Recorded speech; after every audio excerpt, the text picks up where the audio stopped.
สบายดีท่านผู้ชมวันนี้มาเบิ่งการปักซ้ำมักม่วงเนาะพอดีได้งามม่วงโลมาพี่น้องเอ้ยก็เลยมาปักซ้ำเนาะอุปกรณ์ปักซ้ำก็มีกัตเตอร์นะกันไก่ตัดแล้วก็มีตัดเนาะพี่น้องเนาะก็สิปักซ้ำใส่ตุกน้ำเนาะตอนนี้ปักซ้ำแล้วได้3 ตุกละเบิ่งนำกันเนาะมันจะเป็นอะไรหลังจากนั้นก็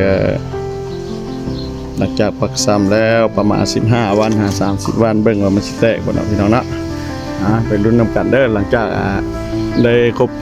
35 วันแล้วจะถ่ายให้เบิ่งอีกตอนมันแตกเนาะอันนี้คือการปักซ้ำเนาะผู้ใดอยากลองได้เด้อนี่เอาขุยมะพร้าวเนาะมาผสมดินน้อยนึงแล้วก็ใส่กระตุกนี้เนาะแล้วก็ปักซ้ำพี่น้องอันนี้คือการปักซ้ำเด้อทดลองเบิ่งวันนี้เนาะมารีวิวเรื่องการปักซ้ำต้นมะม่วงเนาะที่ข้าพเจ้าลงคลิปไปตอนนั้นว่าปักซ้ำมะม่วงเนาะกับปัจจุบันนี้มารีวิวให้ท่านผู้ชมเบิ่งได้เดือนหนึ่งกับประมาณ15 วันนะพี่น้องพอกละเนาะที่ว่าได้ผลเนาะอันนี้คือการปักซ้ำมะม่วงเนาะนี่ขอให้ท่านผู้ชมเบิ่งเนาะเห็นแท้เห็นจริงเนาะถือว่าแตกละ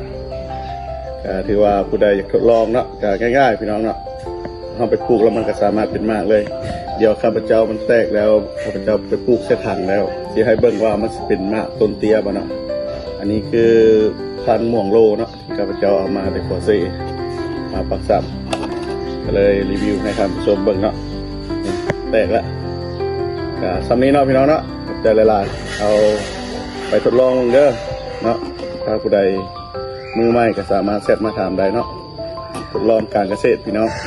เนาะมักต้องเห็ดได้ง่ายๆพี่น้องไม่ต้องซื้อเนาะตัดเอาจ้าต้นฟันดีมาแล้วเราก็มาปักซ้ำมันแตกหาแล้วเราก็สามารถเอาไปปลูกได้เนาะขอขอบใจหลายๆ